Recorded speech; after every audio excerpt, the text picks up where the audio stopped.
महाराज जी, सनातन धर्म क्या है? सनातन धर्म शाश्वत है तरुण जी। कल भी आपने प्रश्न किया था। सनातन धर्म शाश्वत है। अब इसमें सनातन और धर्म को अलग अलग कर दीजिए। सनातन और धर्म, धर्म किसे कहते हैं, सनातन क्या है? सनातन माने शाश्वत, और धर्म माने होता है जिसको धारण किया जा सके, जिसको धारण करने से हमारा जीवन नियंत्रित हो जाए, संयमी हो जाए, सहज हो जाए, प्रत्येक जीव के लिए सहायक हो जाए, हमारे जीवन से, हमारे कर्म के द्वारा कोई व्यक्ति दुखी ना हो, सब हमसे प्रसन्न रहें, हम अपने कर्मों से किसी को दुख ना दे सके, ये सनातन धर्म है। यह एक ऐसा सार्वभौम धर्म है जिसमें आकर के व्यक्ति दुखी नहीं हो सकता। यहां पर सबका सम्मान है, सबकी प्रतिष्ठा है, और सब बड़े प्रेम पूर्वक यहां पर रह सकते हैं, किसी से कोई दुर्भावना नहीं है। यहां प्रत्येक व्यक्ति की अपनी अपनी जिम्मेदारियां हैं। यहां इस सनातन धर्म में उपासना के लिए हर व्यक्ति को अभिव्यक्ति है, चाहे वह किसी वर्ण का हो, चाहे वह किसी जाति का हो, चाहे वह किसी पंथ का हो, लेकिन वह अपनी उपासना के लिए स्वतंत्र है। हमारे सनातन धर्म में ही एक वैशिष्ट है कि इस सनातन परंपरा में स्त्रियों को देवी की उपमा दी जाती है।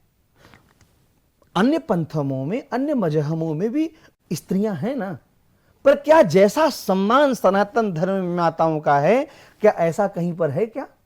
मनुस्मृति में महाराज मनु कहते हैं कि यत्र नार्यः प्रपूज्यन्ते रमन्ते तत्र देवता। जहां नारियों की पूजा होती है वहां देवता रमण करते हैं। हमारे यहाँ माताओं को देवी के रूप में माना जाता है। जब वह जन्म लेकर के आती है तो उसको कन्या के रूप में पूजते हैं।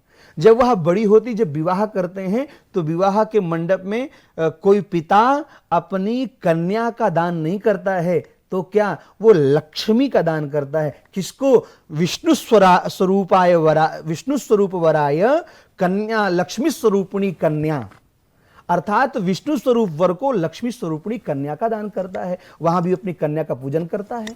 उसके बाद जब वो जाती है जिस घर में, उस घर में वह कन्या, वो लड़की, वो स्त्री बन के नहीं जानती है, तो क्या कहते हैं लोग, यह गृह लक्ष्मी है।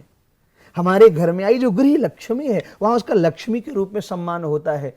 ये कहाँ? सनातन धर्म में है। यहाँ स्वतंत्रता है, यहाँ सहजता है, यहाँ सम्मान है। अन्य कहीं चले जाओ, कोई प्राइवेट प्रॉपर्टी समझता है और कोई पब्लिक प्रॉपर्टी समझता है। किसी ने प्राइवेट प्रॉपर्टी समझ करके एकदम ढक ही दिया है, और किसी ने पब्लिक प्रॉपर्टी समझ करके एकदम ओपन ही कर दिया है।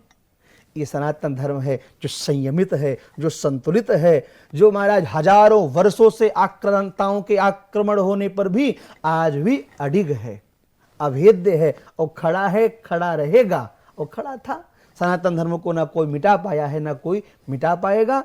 आप तरुण जी विश्वास मान लीजिए, पूरे विश्व को यदि शांतिपूर्वक जीवन जीना है तो वो एकमात्र मार्ग है, वो सनातन मार्ग है।